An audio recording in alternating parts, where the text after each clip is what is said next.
Payday is rough. We look forward to it, and before we can even enjoy it, we have to pay bills, move our money in different places, and by the time we're actually done, we have to start looking forward to the next payday. If you're new here, my name is Mallory Vody with Financially Present, and this is everything you need to do for your new payday routine. The first thing you need to do is start with where you are. And by where you are we're talking about your current income. So what you actually make, let's put that off. And then let's look at our top two major costs. That's gonna be our housing cost and then our transportation costs. So think your mortgage, your rent, your HOA costs, and any other costs associated with paying your monthly housing cost, and then your transportation costs. So I would even roll in gas, maintenance. These costs need to be listed, and then what we're gonna do is divide it by our income. So now we know what percentage of our income goes towards the two major things that we can't do without. And what we're gonna do is think first about what we can possibly adjust with that, whether it's try to renegotiate your rent or maybe refinance. You might be in a situation where interest rates aren't as favorable for you on your situation, so you might wanna refinance. It really depends, but if you can take these costs, now we have a reference point. Now, if this is something you've never done, I have a budget spreadsheet that you can use as a template for this. And there are plenty of other categories, but I want you just to focus on those specific items. Don't get too overwhelmed by the other aspects. We'll handle those in the other steps.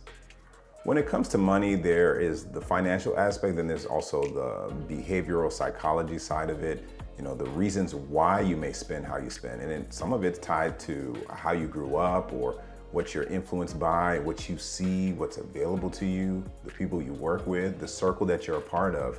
And all of this has to be factored in. So I don't want you to worry too much about some of those other aspects of the budget spreadsheet, because we'll tackle that later on. The main reason why I bring this up is because knowing where you start helps you understand how all of the other future steps tie in to what we're gonna do with our money when we get paid every pay period. The next step is your value check. And this may be the very most important step because of how it ties into all of them. Some would look at something called buyer's remorse, and they would also call it, in a more technical way, they call it cognitive dissonance. And this is the point at which basically you are at odds or you're uneasy about some of the decisions that you made. And buyer's remorse is exactly that. Imagine you pay for something, and after you buy it, you realize that it's not giving you the value that you originally expected, or you almost feel like you overpaid for that item. And that's because it doesn't line up with your values. It is extremely important that you take a moment on a regular basis to reestablish what your values are so that your spending actually aligns. So each pay period, what you need to do is just take a brief moment. It really only takes a couple minutes, and just look through the last 30 days of your expenditures. Whatever you paid for in the last 30 days, just look through and see if you feel any uneasiness, any regret, or any remorse about any of those purchases. And just make a note. It could be a mental note or just a physical note. I prefer physical.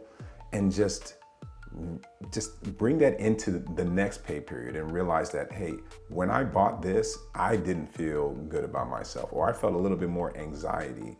And that's because of the buyer's remorse. And it really just speaks to the fact that it doesn't line up with your values. And if something doesn't line up with your values, you need to reevaluate how you spend on that specific thing. When something doesn't line up with your values and you make a purchase of this particular thing, you might even find yourself wanting to return it or look for a price adjustment, but you just know that it just doesn't sit right with you, and you need to make note of those type of things. For me, some of the things I value, I'm very aware about them, and it's gonna come out in my purchases. So for example, I love music, I value music. And my music subscription is a non-negotiable for me. So that means even if they double the price, I'm gonna find a way to make sure that I pay for that. Because when I listen to music, for me, I feel like I'm creating a separate space, and it gives me the value that I'm looking for, and that entertainment, enjoyment. And it also may mean if I buy an instrument that I can enjoy as a therapeutic release, then I'm not going to have any cognitive dissonance or buyer's remorse unless it's just crazy expensive. But there is a threshold because of the value that's established with this particular item. So if you evaluate these type of things in your everyday life, you'll have a much clearer picture on what is worth your time and what isn't. And then also what triggers that anxiety and what doesn't. Now, it is critical that you manage your value check properly because it directly correlates to step 3, and that is your dream fund. And I know some people may know it as your emergency fund, but I have a slightly different take on it because if you envision some of your dreams, some of them get completely killed by the simple fact that you don't have something in place that will allow you to dream bigger and better and more. Okay, so your dream fund, remember we talked about our living costs in the very beginning, specifically our housing and our transportation. Those two major costs each month, we need to have that reserved in what's now known as our dream fund, not an emergency fund, our dream fund, because having that in place allows us to be prepared in the event of emergency. We'll be in proper place to actually dream and think about what we can do if we're not worried about this paycheck to paycheck war that we're battling through on a regular basis. Now, let's be clear. There is a large population that is not able to handle an emergency cost of $400 or $1,000. And by having a dream fund that is bigger than $1,000 could put us in the right place so that we can actually have the right conversations and receive different opportunities. And it's just a beginning piece of this payday routine step, but it puts you in such a great position. Just imagine some of these things. Imagine what if you knew you didn't need to use your credit card to cover an expensive car repair? What would things look like? Or if your HVAC system failed and you had those costs covered in your dream fund, what else could stop you? I mean, these are critical things, and your dream fund is going to be that foundation of that. Studies have shown that you can't even properly think of other things financially if you don't have your basic needs covered. And your dream fund is going to allow you to do that. JP Morgan did a study and it stated that families need 6 weeks of living costs to sustain an increase in their living costs, if that tends to happen. And we know for a fact our living costs are going to go up. And in order for us to even manage that, we also need to focus on step 4. But before I do that, if you're new to this channel, I want you to take a moment and hit that like button, subscribe if you're new to the channel, and turn on notifications so that you don't miss out on future content. And this brings us to step 4, and that's getting rid of expensive debt. So when it comes to expensive debt, I'm really focusing on credit card debt because that is unsecured, okay? And credit card interest is gonna range from about 20% to 29%, which is extremely high, but also common for credit cards. And I really need to mention this, especially in a time where we wanna buy things and consume a lot, because there are often times where you see discounts here and there. You may see something that looks good and it's 20% off all the way up to 50% off. But none of it matters if you are holding on to a credit card balance and much longer, because you're gonna now nullify or negate the discount that you actually got. The only true way that you can actually benefit from that discount is if you just use your money. The moment you have more than a month's worth of that balance of that particular item you bought on discount, you're gonna eventually pay full price, if not more, for that item. And it really has to do with the math. The worst time to use your credit card is when you're already trying to pay it off and you use it more, or if you just don't simply have a plan to pay off the credit card. So if you're still trying to figure out how you want to manage that situation, there are two really popular methods. There's the snowball method and then the avalanche method. The snowball method, that helps you celebrate the quick wins. So you take the credit card with the smallest balance and then you pay that off while paying the minimum on everything else. And then after you've paid something off, you move on to the next credit card or debt balance, and you increase the amount you're paying off. The avalanche method, that method I think is a little bit more cost effective because you now target all of your different credit balances or debt balances, but you focus on the one that's the most expensive first. And once you pay that off, you move on to the next expensive balance. If you aren't sure about how that works or need just further assistance, I have just a video for you where I break down both methods.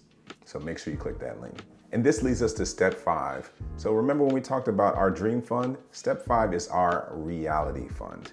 Okay, so what we know about our dream fund is that it gives us the cushion to take the brunt of any emergency or unexpected costs. But our reality fund is dealing with the reality that there are such a thing as layoffs. There are such a things as reductions and staffing changes. And sometimes life just happens and you don't know. The only way you can do is prepare, because that is the controllable that you can control. So your reality fund would be 3 to 6 months of your living costs, those same living costs that we calculated earlier. And the reality fund is going to be more of a concern in different political climates, or when technology continues to grow and outpace certain industries, or I would say, depending on the industry you're in, you may be more at risk than others. So one person, their reality fund could be 3 to 6 months, while someone else, theirs could be 6 to 9 months.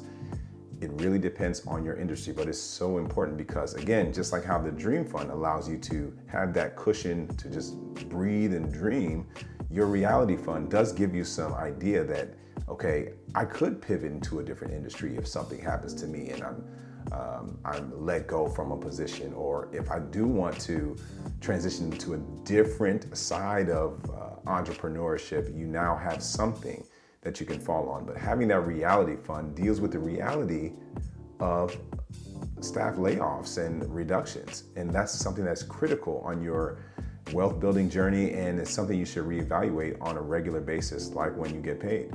And this brings us to step 6, which is reevaluate retirement. And when I mean reevaluate, I want you to just focus on having the right amount contributed towards retirement. There is a significant part of the financial literacy space where people say invest the minimum, and I'm gonna make you a little bit more uncomfortable. I think you can do much better than 4%, if at all possible. Do at minimum 5%. I can't even, in my nearly 10 years as a stockbroker, even when my salary was as low as $33,000, I never did just the 4% as the minimum. 7% was probably the lowest I ever was when it came to retirement contributions. And it was much higher for a longer period of time. And if we're talking about actually being in position to retire on time, or have enough to say you're retired or quit your job, you're gonna need to do 12 to 15%. So you cannot do the minimum. You have to somewhat be uncomfortable with what you're putting aside. And it's not that it's money that's going to someone else or doing something for someone. It's technically you helping your future self. All right, it's the same you, just a little bit more wrinkles and maybe some grays, but it's for you still. Don't be dissuaded. Don't think that it's not worth it. Just know that if you can put it aside now on a regular basis, each pay period, more than 4%, you will be fine. This discomfort of putting more than the minimum is gonna help you do 2 things. It's one, it's gonna help you get to compounding faster, because you'll see that once there's some compounding, it's actually working. But then at the end of the day, it's also reminding you that this is not something that people call free money. And I hear that term a lot. Your employer has budgeted this money as part of your compensation package. So it's already allocated for you. Okay, so that employer match, it is yours. I want you to believe that it is yours and it's not just free money. You are working, not for free. It's for you. and they've budgeted for this. And you have to make sure that you are adding more fuel to the fire when it comes to what's growing for you and what's building up your retirement money. You're gonna find it's gonna vary from person to person, but I just don't want anyone to be complacent with 4% and think that they're doing the best that they can. I think it's important to be a little bit uncomfortable because the investment markets can be somewhat uncomfortable. And the only way to get comfortable is to be part of that up and that down and the recession, the corrections, the bear markets, and all of that. That discomfort helps you be comfortable when there are just the unknowns in the market and within your life. So this is preparing you for much bigger things. And this is what leads me to step 7. And that is you have to understand the cost. Understanding the true cost is important because in order for you to do something or have something, you have to give something else up.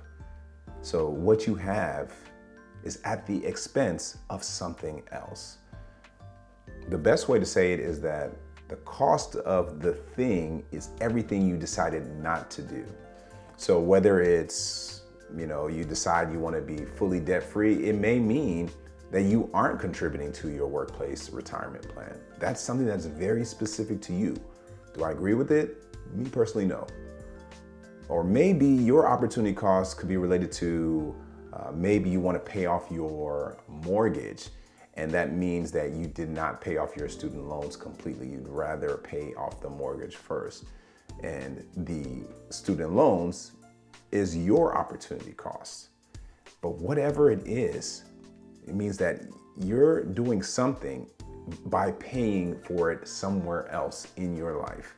This is going to have a lot to do with your temperament, your risk appetite, what you're comfortable with, some of your resources, your income. Like, there are so many different factors. So this is where it's going to vary person to person.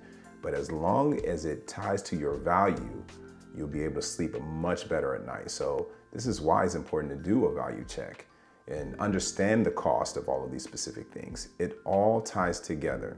If you, for some reason, aren't sure of how to do this and you want to start with step 1, I have just the video for you. Because like I always say, when it comes to being financially present, if you're secure with your finances, you can be present in other areas of your life that matter more. Until next time, stay present.